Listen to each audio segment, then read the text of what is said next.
Madam, we are live now. Okay. So,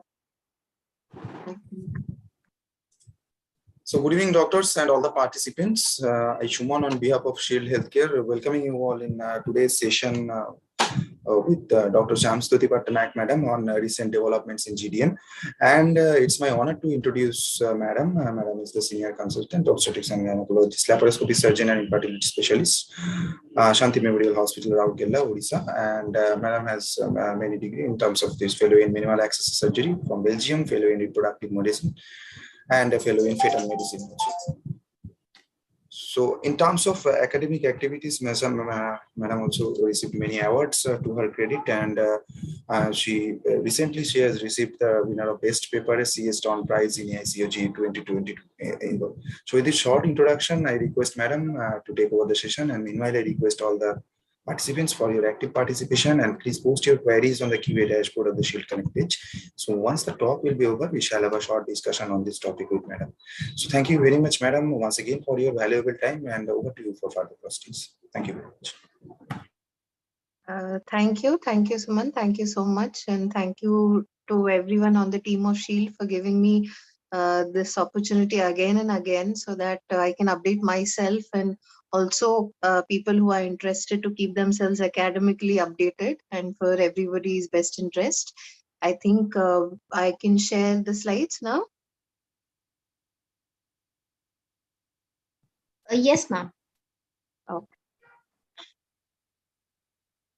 Madam, your connection is a little bit slow, I guess. Anyway, it's fine. Yeah. Is it okay now? Yes, Madam, it is okay. Yeah, ma'am. Perfect.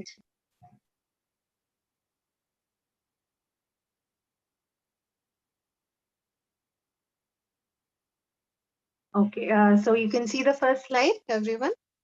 Yes, ma'am. Yes, ma'am. Okay.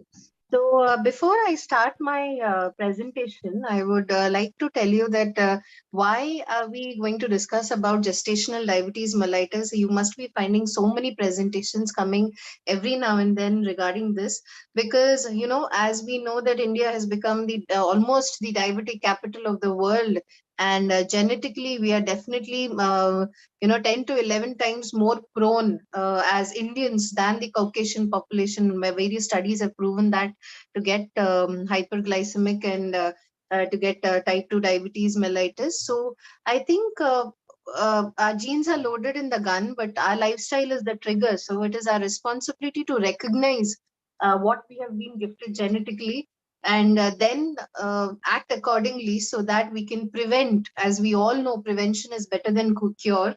So we can prevent the adverse outcomes and the sequelae to ourselves and also our children and the future generations, because we know that once you are diabetic, you definitely pass on the genes to further generations. What our ancestors have given us, we would definitely not want our future generations to go through it. We should always evolve and learn from the past generations. So I think that is the most important factor here regarding what all we should see, what are the risk factors, what is the background, how we should act, the past, present, and the future, as we can broadly term it.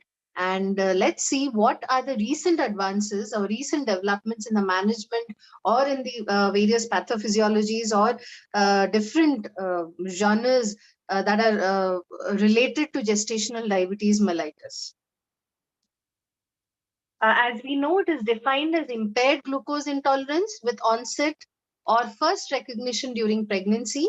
Undiagnosed or inadequately treated GDM can lead to significant maternal and fetal complications. This is why we are concerned about it, else we would not bother. Women with GDM and their offspring are at increased risk of developing type 2 diabetes in their later life. GDM is defined as the carbohydrate intolerance resulting in hyperglycemia of variable severity with onset or first recognition during pregnancy. GDM is defined in this way, includes women with undiagnosed pre-existing diabetes as well as women with first onset hyperglycemia during pregnancy. So FIGO, which is the Federation International of Obstetricians and Gynecologists, recommends the term hyperglycemia in pregnancy whether diabetes is before pregnancy, during pregnancy, or because of the pregnancy. So I feel the term hyperglycemia in pregnancy is very important, and WHO has also told, there's something not on the slide, but we all should know that 16.6% of the patients during pregnancy witness hyperglycemia, out of which around 80 to 85% comprise of GDM, established GDM. Women with gestational diabetes mellitus are at an increased risk of type 2 diabetes mellitus in future. Their children are at high risk, even subsequent generations. As I told with my opening note, this is the biggest responsibility that we have right now, not to pass on, not to be responsible for our future generations blaming us for not taking action at the right time. What are the major consequences? Why should we bother? So how it can affect your baby, how it can affect you. It can cause jaundice, it can lead to injuries during delivery, it can cause temporary breathing problems in the baby, respiratory distress syndrome, it can lead to low blood sugar levels or hypoglycemia. And what happens to the mother? During pregnancy, there are increased chances of preeclampsia. During labor, there are increased rates of induction of labor, increased rates of cesarean section, increased rates of operative deliveries, and increased rates of labor complications. Postpartum and beyond, there's recurrence of gestational diabetes mellitus in the subsequent pregnancies, and also the onset of type 2 diabetes mellitus even after the pregnancy is over. To the offspring, as we have highlighted the main major points, but what are the other things that we see? Congenital, there is increase in the CNS defects, in cardiac defects, we have more incidence of large for gestational age fetuses, increase in microsomia or large birth weight babies because of increased fat mass. We are also going to go into the pathophysiology, the Pedersen hypothesis, and everything, why LGA occurs, why microsomia occurs, and various other things.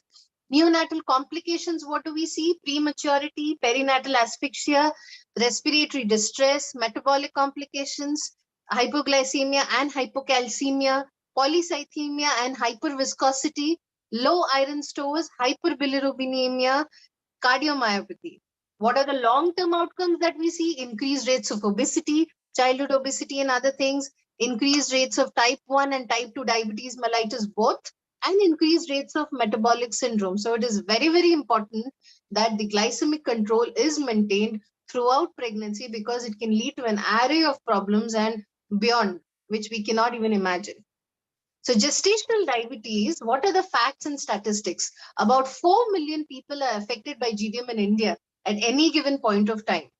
If diabetes is poorly controlled, the infant has a 10% chance of being born with a defect or an anomaly. 75% of gestational diabetics are well treated with a healthy diet alone. So diet, lifestyle, and physical management, physical exercise can be most of the part of the treatment. Only 5 to 10% of women who have problem with diabetes after they deliver, which is just 5 to 10%, but any woman can land up between that category. So we need to be careful. We need to stop women going into that 5 to 10%. Mothers with gestational diabetes have a 50% risk of developing type 2 diabetes within 10 years of their delivery. So as we can see, the various prevalences in GDM in India, the statistics, the states which have gone through studies and all that, unfortunately, we do not have statistics of all the states, but we can see the highest being in Punjab, given the lifestyle and everything, 35%. 3.8% only in Kashmir, 14% in Uttar Pradesh. In Karnataka, the urban area, we can see around 15% and 9%. These are quite big percentages in which you find hyperglycemia or gestational diabetes mellitus in pregnancy, around 17.9% in Tamil Nadu also. So we can see what a major chunk of the pregnancies are going through gestational diabetes mellitus. Coming to the pathophysiology, this is a wonderful flowchart, a very concise and to the point flow chart, which we should have in the back of our mind whenever we are seeing a GDM person, so that we know what is the sequelae and what is going to happen. So hyperglycemia leads to increased insulin as secreted by the pancreas, beta cell hyperplasia, we have it, which leads to insulin resistance. How? Because the increased blood glucose leads to various maternal signs and symptoms, which we are going to go there. But the placenta also secretes placental lactogen, other hormones like CRH and growth hormone are released, which again add up to the insulin resistance. So the basic factor ends up being the insulin resistance. And the increased hypoglycemia leads to maternal signs and symptoms like the 3 Ps we can have: polyuria, polyphagia, polydipsia, and other things. Or weight gain also is one more factor. Nowadays they consider that dipsia not to be there, and in weight gain also to be there. And increased blood glucose in the fetus that leads to increased insulin production by the fetal pancreas, which leads to increased growth of the babies. Hyperinsulinemia leading to macrosomia. So this is the entire pathophysiology in a gist that happens in a gestational diabetes mellitus lady, as we all know from the beginning. So what happens? How does insulin resistance happen in pregnancy? It increases due to the hormones by the placenta, as already told. Human placental lactogen, human placental growth hormones, progesterones, etc. Increased calorie intake, reduced exercise or physical activity or sedentary lifestyle. Insulin resistance increases as the pregnancy progresses. It's not like in the first 3-4 months we are not having it, so we are not going to develop it later. So I think that is what we should keep in the mind, that we have to keep on screening the lady if at all risk factors are associated, and we find some corroborative findings clinically and other things, and we need to keep on checking her blood sugar values and not just term the woman not having GDM if we don't find it in first 1 or 2 tests. So the effect on the mother and the child, as already told, this is the Pedersen hypothesis. Decrease in insulin in the mother leads to hyperglycemia, which leads to hyperglycemia in the fetus, leading to hyperinsulinemia, followed by distribution and accumulation of fat in the child, leading to a large birth weight child or macrosomia. And what are the problems due to that? The major problems being hypoglycemia and respiratory distress syndrome in the neonate, and in childhood, you may find childhood obesity and impaired glucose intolerance, and also diabetes. Around 50% of the children end up with diabetes. So whom to screen? What are the risk factors in our mind? Whom to consider as high risk or at risk, as you can call it? 2 modes of screening, that is selective and universal. Universal screening for GDM detects more cases and improves maternal and offspring prognosis. So I think universal screening is the dictum. It's no more selective screening nowadays, especially in our Indian scenario. So I think we need to follow universal screening than selective screening, because we are not at the luxury of doing that in our country and with our genes playing their roles right now. So selective screening, or the risk factors in which we have to be all the more careful, and we cannot miss such ladies developing GDM. Who are they? Previous history of GDM or glucose intolerance, family history of diabetes, previous macrosomic baby more than 4 kg, and even I would consider more than 3.5 kg in the clinical practice, as we see, alarming. Previous unexplained stillbirth, previous neonatal hypoglycemia, hypocalcemia, or hyperbilirubinemia. So the previous pregnancy is going to give you a wonderful diagnosis. And advanced maternal age, obesity, polyhydramnios, suspected macrosomia, bad obstetric history, PCOD, or the ethnic group. As I said, Indians, we are not at the luxury of not detecting GDM during pregnancy. Screening in India, I again emphasize on universal screening. It is essential in all pregnant women. As I said earlier, when I started off, Indian women have an 11-fold increased risk of developing glucose intolerance during pregnancy as compared to the Caucasian women. So that is where GDM is so important for us in our country's scenario. When to screen? Universal screening is usually done at 24 to 28 weeks. However, it is preferable to screen in the first antenatal visit itself to detect undiagnosed type 2 diabetes mellitus, because the country does not just comprise of the urban areas or the tier 1 cities. We also have our tier 2, 3 cities. We also have our rural areas, and where we do not have regular antenatal checkups. Definitely the scene has become much better with government going through so many schemes, and for the mother and the child, the screening has come wonderfully. But we usually do random blood sugars, not an HbA1c or a glucose tolerance test. So any visit, the first antenatal visit, there is no harm in screening the woman for diabetes mellitus in pregnancy. Recent trend is to check the HbA1c in the first trimester itself to diagnose overt diabetes mellitus, which is within 12 weeks of our pregnancy. If you're going to detect gestational diabetes mellitus, it may be termed as overt diabetes mellitus, a woman having chronic hyperglycemia. If the HbA1c is more than equal to 5.9, there is high risk of GDM. We have to keep on screening her repeatedly to detect her as fast as possible. And of course, if it is more than equal to 6.5%, it is established type 2 diabetes mellitus. What are the most common guidelines? We have various guidelines from Europe, America, Canada, New Zealand, Australasian groups. So many things are there. Which one to follow? I think the one which we do follow in our clinical setup is that of the IEDPSG 2010, which being the fasting blood glucose more than equal to 92 with the glucose challenge test, or 75-gram glucose given to a lady, followed by 1 hour glucose being more than equal to 180, 2-hour glucose more than equal to 153, and 3-hour not being that important. So that is what we practice in our practice, but there are many other places where you definitely go for ACOG, which is not very different, quite similar. The difference being 100 gram being given in ACOG, and in the rest of the guidelines, we have a 75-gram glucose, and ACOG also having 95, 180, 155, very much similar to IED-PSG. WHO has it like a range like 92 to 125, 1 hour glucose being same for all of them, and 2 hour being 153 to 200 in WHO. Am I audible? Are the slides changing? All fine? Yes, madam. Okay, okay. So what are the Indian guidelines? The DIPSI criteria, as we can see, the groups that are very targeted and specific to finding out with various datas. We have giving this glucose challenge test or glucose tolerance test, OGTT, as we say, 75-gram glucose, FBs being more than equal to 126, and a 2-hour glucose being more than equal to 140. It's a random test, 75-gram glucose orally. We test after 2 hours. If more than equal to 140 milligram per deciliter, it is diagnostic of GDM. This is the DIPSI criteria, and it is definitely being followed by many.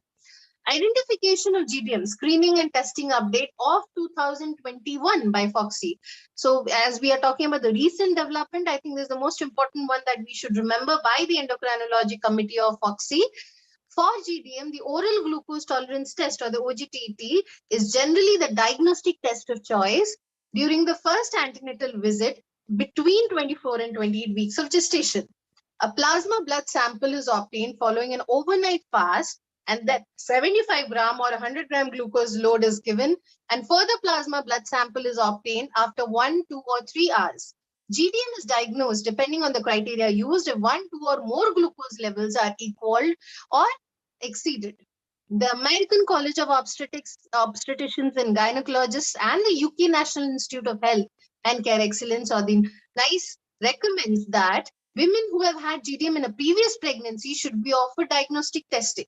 ACOG also recommends early testing in obese women or women with impaired glucose metabolism as early as possible to identify undiagnosed type 2 mellitus. So these are the various risk factors which we've already discussed: previous pregnancy, having problems, obese women, and women with impaired or IGT. The Australasian Diabetes in Pregnancy Society, IPS, recommends risk factor assessment in early pregnancy. Risk factors are ranked by severity, and either one high risk factor or 2 moderate risk factors are needed before an OGTT is offered. But I think in our scenario, universal screening, no harm in testing all the ladies with an OGTT. Proposed guidelines for screening for GDM in India: the universal screening at first booking, first trimester, or any time the first antenatal visit, fasting plasma glucose to be done, less than 92, non-GDM single step OGTT to be done, using 75 in the fasting state again at 24 to 28 weeks. Fasting 92 to 125, termed as GDM, fasting more than equal to 126, HbA1c more than equal to 6.5, overt diabetes mellitus. And again at 24 to 28 weeks, if we find, using the IADPSG criteria for GDM, fasting cutoff being 92, 1 hour 180, 2 hour 153. Any one abnormal value, again branded as GDM. If all values are normal, may be considered as non-GDM. In high-risk cases, again repeat glucose tolerance test at 32 weeks. We do not want to be complacent and miss. So the protocol for investigation testing for GDM is recommended twice at least during an antenatal checkup. The first testing should be done during first antenatal contact as early as possible in pregnancy. The second testing should be done during 24 to 28 weeks of pregnancy if that first test is negative. It is important to ensure second test as many pregnant women develop blood sugar intolerance during this period. That is 24 to 28 weeks. There should be at least 4 weeks gap between the two tests. The test is to be conducted for all pregnant women, even if she comes late in pregnancy, for an antenatal checkup at the time of first contact. If she presents beyond 28 weeks of pregnancy, only one test is to be done at the first point of contact. So at least the woman has to be tested twice. As early as possible is the best thing. If not, whenever she comes, we have to get her tested. Between two tests, at least 4 weeks gap has to be there. And we don't have to be complacent that she's not going to develop after 28 weeks. We have to consider her risk factors and various other clinical corroborative findings. Management issues. So what are the issues that we face? What are the things that we have to be concerned about? The education of the patient or awareness, which is the most important thing for compliance and proper management. Medical nutrition therapy, the diet and other things that we're going to follow, whether we have a dietitian or nutritionist at hand or not, we can also counsel and tell her what all to be taken and what all not to be taken. Pharmacological therapy, various oral hypoglycemic agents or insulin and other things, and some preventive things like minoxidil and others, which we are going to discuss later. Glycemic monitoring, that is self-monitoring of blood glucose and the targeted monitoring. Fetal monitoring, another important aspect, not just ultrasound, and various other things like daily movement count and other things. And the planning of delivery, whether a vaginal delivery or an assisted delivery or an operative delivery, given the risk and sequelae, and understanding the patient scenario and individualized selection of the mode of delivery. Metabolic management, the diet advice, of course, multi-approach nutritional therapy, and with the help of dietitians and nutritionists and others, glucose monitoring, pharmacological therapy, peripartum management. So what are the goals of this therapy? To achieve normoglycemia, to prevent ketosis, to provide adequate weight gain, to contribute to fetal well-being. I think these are the 4 things that we always have to have in the back of our mind, because that is the reason why we are going through all this. So what are the ways to stay healthy during gestational diabetes mellitus? Healthy lifestyle, diet, fitness, healthy food, and of course, physical activity. So we can definitely have various prenatal yoga sessions, other physical activities which are permissible that can be done if at all other issues aren't present and exercise is allowed. A good healthy diet which has the proper amount of carbohydrate, proteins and fats, and of course supplementation of vitamin D and fatty acids nowadays are helping to have this glycemic control, so that also has to be incorporated. We can see so many other things, a very wonderful schematic diagram here to reduce sugar as much as possible, the refined sugars and refined carbohydrates, and go for more complex carbohydrates, eating a healthy breakfast, reducing rice, potato, as I said, the things with high glycemic index food to be reduced.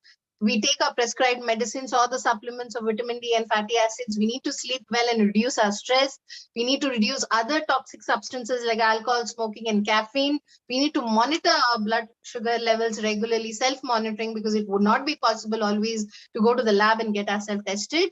And eating the right carbohydrates, doing the right amount of exercise, whichever is permissible, with the proper advice of the dietitian, nutritionist, and your gynecologist. Management of pregnant women with GDM, medical nutrition therapy, and physical exercise. But instead of medical nutrition therapy, I would call it as multi-approach nutrition therapy. It's not simply that thing. So after 2 weeks, we're going to check her 2-hour PPBS, whether it worked or not. Less than 120, we continue our medical nutrition therapy and physical exercise. More than equal to 120 milligram per deciliter, we start oral anti-diabetic, metformin, or insulin therapy, whichever is best suited to her. We're going to come in detail about that. So if at all, we continue with our medical nutrition therapy and physical exercise, we again monitor 2-hour PPBS as per high-risk pregnancy protocol or as recommended by the physician whenever, however frequently we want it. And if you're starting her on a metformin or an insulin therapy, we monitor her FBS and a 2-hour PPBS every 3rd day or more frequently for insulin, and bi-weekly for metformin dose adjustment to maintain normal blood sugar levels. As we said, the most important being the well-being of the fetus, normal glycemic indices, and other factors. As per high-risk pregnancy protocol, again, or as recommended by the physician, at least once monthly. So we cannot be complacent. We need to keep a regular follow-up with the patients and convince the patient that she has to get herself tested. Otherwise, there's no point of the checkup. So prevention of gestational diabetes mellitus by medical nutrition therapy. What are our goals? Again, we're going to revise it. Normoglycemia, prevent ketosis, provide adequate weight gain, contribute to fetal well-being. And what is our nutritional plan? We have to divide our calories. How many calories per kg per day are we going to have according to our BMI and our lifestyle, calorie distribution, and the carbohydrate intake. What kind of carbohydrates and how much are we taking them in? So a typical meal plan, 3 small to moderate size meals and 2 to 4 snacks can be advised instead of 3 big meals, which usually are present in our Indian scenario. We may divide it into 6 meals, out of which there can be 3 meals and 2 to 4 snacks in between. So carbohydrates should comprise about 40% of the calories, 20% from protein and 40% from fats or less saturated fats. The calorie requirement for the present pregnant weight. So ideal body weight, if the woman has it, so it can be 30 kilocalorie per kg per day. If the woman is overweight, she can go up to 22 to 25 kilocalorie per kg per weight. Morbidly obese women may restrict it to 12 to 14 kilocalorie per kg per weight.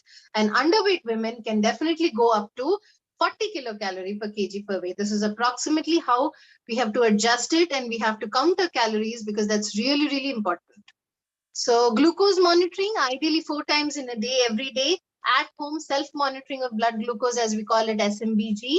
Once fasting, once each 2 hours after the major meals. So after breakfast, after lunch, after dinner, and before breakfast, that is a fasting after a 7-8 hour fast in the night. So the targets again being fasting less than 95 and 2 hours less than 120. But practically, are we able to do it? Maybe the woman can do it frequently, not every day in a week, maybe twice a week. She can have her 4 values and write it down. And there are women who are particular, who are nowadays, women are so aware and so conscious and responsible for not, doing injustice to the baby and future generations. If we convince them, yes, we can get it. Glucose monitoring through HbA1c. Why is it that important? It is also useful to detect overt diabetes, as I've already told. Generally lower in pregnant than non-pregnant ladies, understood. Reduced RBC lifespan, increased RBC mass, relative iron deficiency, a general idea of control, but too crude to guide insulin adjustment. So this is a long-term, assessment of how the glucose has been under control, not immediate assessment. So pharmacological therapy, when diet management is inadequate, we have to definitely supplement her with an oral anti-diabetic sometimes, but first line being insulin. I think it is the safest and the most, still the first choice for many, many practitioners, because oral hypoglycemic agents have a lot of controversies around them, though nowadays they're being popularized, or metformin is being given quite a lot. So coming to the various types of insulin that we have, human insulin, regular or pre-mixed, most commonly used. Short-acting analogs can be used sometimes, insulin lispro or aspart. Long-acting analogs very rarely used, not in that much in practice, like detamir or glargine, which are again class C, so quite difficult to go through it. So the usual requirement is 0.5 to 2 units per kg, but that has to be, of course, adjusted along with the dose, the blood glucose values. So insulin in gestational diabetes mellitus, clinical inertia, of course. Reasonable time on dietary interventions alone, 1 to 2 weeks, waiting longer does not improve control further. So without wasting time, if they're not working, diet and the exercise is not working, we have to switch over to insulin, because euglycemia is the target. Most effective period to reduce macrosomia incidence is from 24 to 33 weeks. So insulin is essential. We cannot be complacent from the period of 24 to 33 weeks, not achieving normal glycemia. We can switch over to insulin as fast as possible. Initiation of insulin, what is the principle behind it? Start with the simplest regimen, increase the complexity as needed. Hospitalization is not mandatory, but sometimes necessary to monitor the glucose value so that we do not overdose or underdose the woman. So the different insulin types and regimens for pregnant women with pre-existing diabetes, according to the study, what do we find? The trials did not provide sufficient evidence to identify clear differences between various insulin types and regimen. Each study looked at a different type of insulin or regimen, so we could not combine the results. The studies were small with overall high risk of bias. We could not conclude which insulin type of regimen was best for pregnant women with pre-existing diabetes. More research is needed with larger groups of women, better reporting of how the trials were conducted, and more reported outcomes. So still it is not clear that which insulin is the best. So I think the human insulin is very largely used, sometimes with short-acting insulin. So that is the combination that we generally use, but we still wait for more and more studies to happen to establish a particular insulin type being better than the other insulin type. Coming to the oral anti-diabetics, a very controversial journal here, I feel. There is established safety in PCOS pregnancies, especially. So metformin can be used, especially we keep on continuing metformin up to 12 weeks of pregnancy. If at all PCOS was already there, it crosses the placenta, levels may be higher in the fetus than the mother. So no long-term follow-up studies are there to establish whether it is quite safe for the fetus and the mother or not. So still metformin is prescribed by many practitioners. Coming to glyburide or glibenclamide, recently there is an increasing use of it. Some groups advise caution because they find lower glycemic control and more side effects in case of glyburide. So generally well tolerated, no fetal hypoglycemia, but long-term follow-up studies are not available. So we cannot tell very confidently about this drug. So glibenclamide, metformin, and insulin for the treatment of GDM, a systematic review and meta-analysis. So which one to choose? At short term, a women with GDM requiring drug treatment, glibenclamide is clearly inferior to both insulin and metformin, while metformin plus insulin, if required, performs slightly better than insulin, a combination performing slightly better. According to these results, glibenclamide should not be used for the treatment of women with gestational diabetes if insulin or metformin is available. So I think the first choice being insulin. In my case, if you would ask me, I would definitely switch over to insulin if required, if diet and exercise are not working. For metformin, results were better for maternal outcomes in terms of weight gain and pregnancy-induced hypertension, but uneven for fetal outcomes, more preterm birth, and less severe neonatal hypoglycemia. It is important to bear in mind, however, that metformin is associated with a higher rate of treatment failure and its long-term safety remains unknown. So again, insulin is my choice for sure.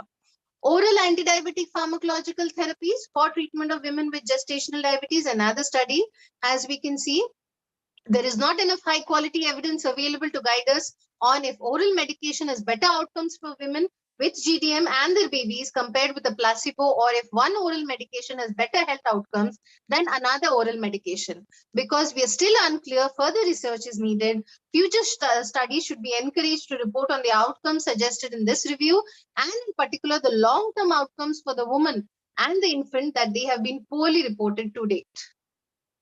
So exploring the emerging role of myoinositol, if you can see, so much is being researched regarding myoinositol and its miraculous effects in preventing GDM in pregnancy, and drugs have also come out. And I feel there is no harm in supplementing the woman with that, given the fact the pathophysiology, if you understood what does myoinositol do and how does the supplementation of myoinositol help you from preventing GDM or having a good glycemic control. As we know, members of the inositol family regulate insulin signaling. If you can see in the picture, MI and dictyroinositol, DCI, are the most important members of this inositol family. So a cumbersome administration method and a high chance of side effects such as hypoglycemia and weight gain have made insulin a problematic and debatable option in prevention of GDM. However, nutrition supplement inositol has been shown to be a safe and easy to administer alternative. Based on current evidence, myoinositol supplementation reduces the risk of GDM among obese and overweight pregnant women, as well as women with PCOS or a family history of type 2 diabetes mellitus. I feel it plays a very big role in prevention of it. So no harm in supplementing our women who are overweight and obese, and women with PCOS or a family history of type 2 diabetes mellitus. And studies have shown that the supplementation definitely has a role in prevention of GDM and a good glycemic control. Clinical evidence, again, we have various journals again telling it, a pilot randomized clinical trial, 2-gram oral minoxidil when started soon after diagnosis of GDM as adjunct to dietary modification is effective in achieving glycemic control. Oral minoxidil supplementation is effective in treating GDM, thus decreasing the need of pharmacological therapy. And again, emphasizing on the sentence, prevention is better than cure. Again, another study emphasizing the role of minoxidil in GDM. Is it sensible to have it? So it is believed that minoxidil, due to its insulin mimetic qualities, activates GLUT4 translocation to the plasma membrane and then leads to increase of glucose transport through GLUT4 into the cells. According to these theories, minoxidil could reduce the insulin resistance as it facilitates the glucose transport through GLUT4 into the cells in pregnancy, and the supplementation could increase the action of endogenous insulin. So this is an established pathophysiology regarding how it helps in combating insulin resistance. Intrapartum glycemic management: withhold the morning dose of insulin, plan induction or cesarean delivery earlier in the day, start 5% dextrose infusion, 100 ml per hour, start a separate regular insulin infusion around 0.5 units per hour, hourly blood glucose measurement, adjust the insulin as per the blood glucose, maintain between 80 to 180 milligram. So these are the key points that we need to remember. We start 2 drips, 1 5D, 1 a regular insulin, this in 100 ml per hour, regular insulin being 0.5 units per hour, hourly blood glucose management. We plan an induction or cesarean delivery depending upon the various factors like the birth of the baby and the NST and the tachograph and other things. So various factors being into consideration, the AFI, NST, the daily movement kick count, all these factors to be considered while planning the induction and the time of the delivery or cesarean section, and to maintain the blood glucose between 80 to 180, 110. Peripartum management: avoid maternal hyperglycemia during labor to reduce fetal acidosis, neonatal asphyxia, neonatal hypoglycemia. So these are the things that we need to be very careful to avoid hyperglycemia, because this may lead to fetal ketoacidosis, neonatal asphyxia or respiratory distress syndrome, or a neonatal hypoglycemia, which can be fatal to the baby. Insulin infusion titration: these are the values. I think this chart should be put in every labor room so that we do not miss and we do not get a wrong dose of insulin or 5D going to the woman. So hourly blood glucose, as I've already said, when rate has to increase, give 2 to 5 units bolus IV, glucose and insulin separately. So when the blood glucose less than 80, nothing to be given, 80 to 100, 0.5 units per hour. 100 to 140, 1 unit per hour, 140 to 180, 1.5 unit per hour, 181 to 222 units, more than 220, 2.5 units. And this is how you are going to titrate. And dextrose going side by side, 100 ml per hour, 5% D. So special precautions during labor, what are we going to take? If you're going to take the risk of having a normal delivery, pregnant women with GDM on medical management, metformin or insulin, require blood sugar monitoring during labor by a glucometer, or if you're going to do it in a conventional way, the morning dose of insulin and metformin is to be withheld on the day of induction or labor, and the pregnant woman should be started on 2-hourly monitoring of blood sugar. IV infusion with normal saline to be started, and regular insulin to be added according to blood sugar values, as already been told. We've already discussed. All neonates should receive immediately essential newborn care with emphasis on early breastfeeding to prevent hypoglycemia. Very, very important aspect. Breastfeeding as soon as possible to prevent hypoglycemia. Not to forget, it is our duty to make sure that's happening. Post-delivery follow-up of the pregnant women with GDM. What are we going to do once the baby is out? Immediate postpartum care of women with GDM is not different from women without GDM, but these women are at high risk to develop type 2 diabetes mellitus in future. Maternal glucose levels usually return to normal after delivery. Subsequently, a 75-gram oral glucose tolerance test, fasting and 2-hour PP, at 6 weeks postpartum to evaluate the glycemic status of the woman.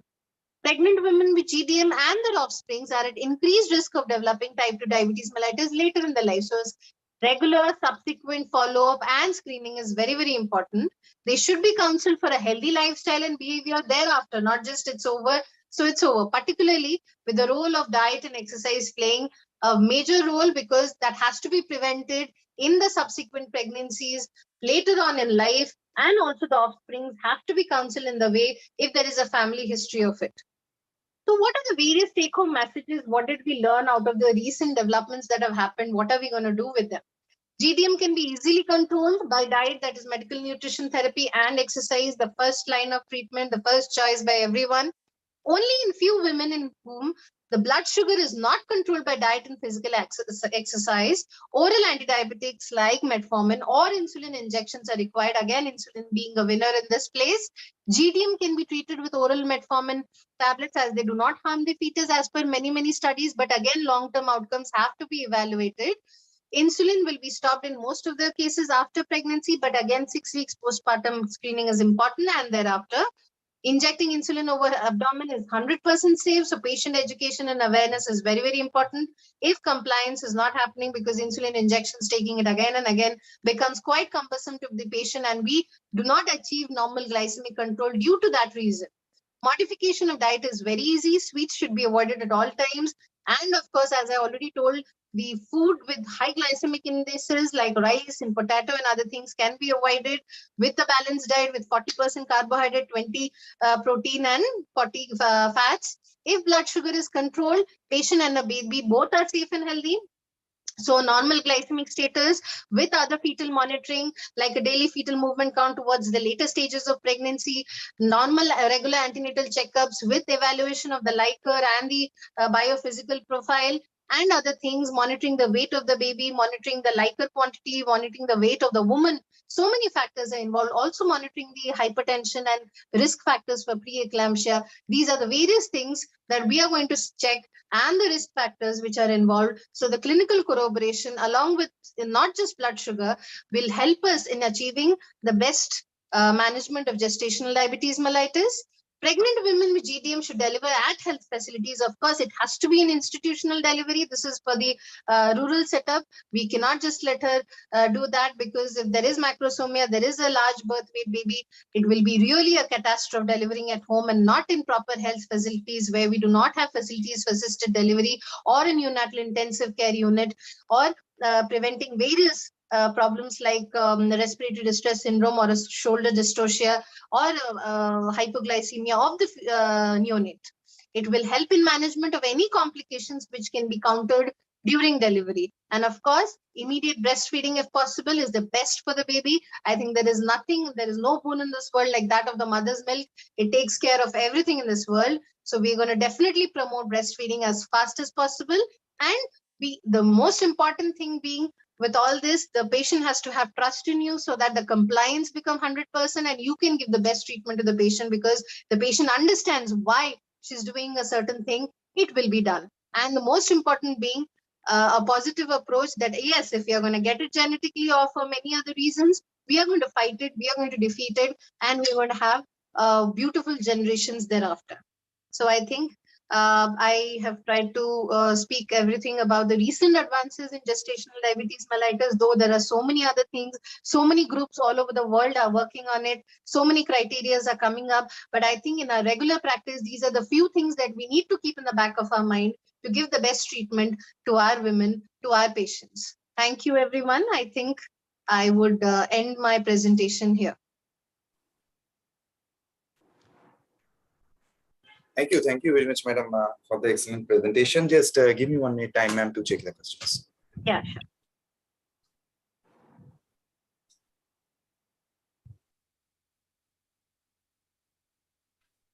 sure. First question is, ma'am, as GDM may cause this polyhydramnios, so what will be the treatment strategy for taking care of this problem? So if we are going to encounter, we of course, as I said, we are going to monitor the biophysical profile, the AFI, and check the liquor at every antenatal checkup. So we have to keep this under consideration, that if there is polyhydramnios, as we know, that it leads to various complications, the most important being preterm labor and other things. We have to make the woman aware about it, about premature or a preterm premature rupture of membranes. leading to other problems. Number one factor, awareness to the patient regarding preterm premature rupture of membranes or a preterm labor. That is important thing. And of course, if polyhydramnios and the weight of the baby are exceeding, we need to time the mode of the type of delivery first, when we are going to have it, the mode of delivery, the time of delivery, how we are going to choose it, whether we're going to take that risk or not. So these are the things, as I said, clinical corroboration again and again during my presentation. So polyhydramnios is one thing, a clinical factor which has to be considered, and we have to be careful that it does not cause the adverse outcomes and other problems. Thank you very much, ma'am. And another thing is, ma'am, means that is testing HbA1c that help in detecting this diabetes in early pregnancy. Yes. So, what is your opinion on that? Yes, definitely. I think HbA1c, Australian antigen, as we all, this thing, about this thing, HbA1c that we know, it definitely tells us the control over the last 90 days or 3 months. So it tells you the first indicator for overt diabetes mellitus. It is also a prognostic factor, like how are we going to have our glycemic control in the later stages of pregnancy. Third factor being we have video studies corroborating the value of HbA1c and the congenital anomalies, as we can see going up to our data, in which it has been clearly said the higher the HbA1c, the more congenital anomalies that we can expect. So I think this value is very, very important, and there is no harm in having an HbA1c for the prognosis and the diagnosis of various things associated with GDM. Thank you very much, madam, for the deliberation. And the last question is, ma'am, how to deal with the GDM patient who has a background of chain smoking history? Okay, as I said, when you're already having GDM and you have these, lifestyle problems like smoking, alcohol, and other things, and unhealthy lifestyle. So I think smoking, as such, we know it is the most detrimental factor when it comes to pregnancy, and it has to be stopped. It's not about decreasing; it just has to be stopped. So the woman has to be counseled very strongly to stop smoking any way possible, not just for GDM. For various other factors that smoking causes regarding the oxidative stress and other things and the harms and effects to the baby, it has to be stopped immediately for all the reasons, not only for GDM. So it has to be stopped. Thank you very much, madam, for this nice derivation. So I could not find any other question, ma'am. So if you allow us, then we can conclude this session here. Sure, please go ahead. Thank you very much, ma'am, once again for your valuable time and for such a nice discussion on this important topic. So in future also, we look forward for some valuable medical session with you, ma'am, in some other interesting area. Sure. Thank you. Thank you very much, ma'am, once again for your valuable time on Shield Connect. Thank you very much. Have a good day. Thank you.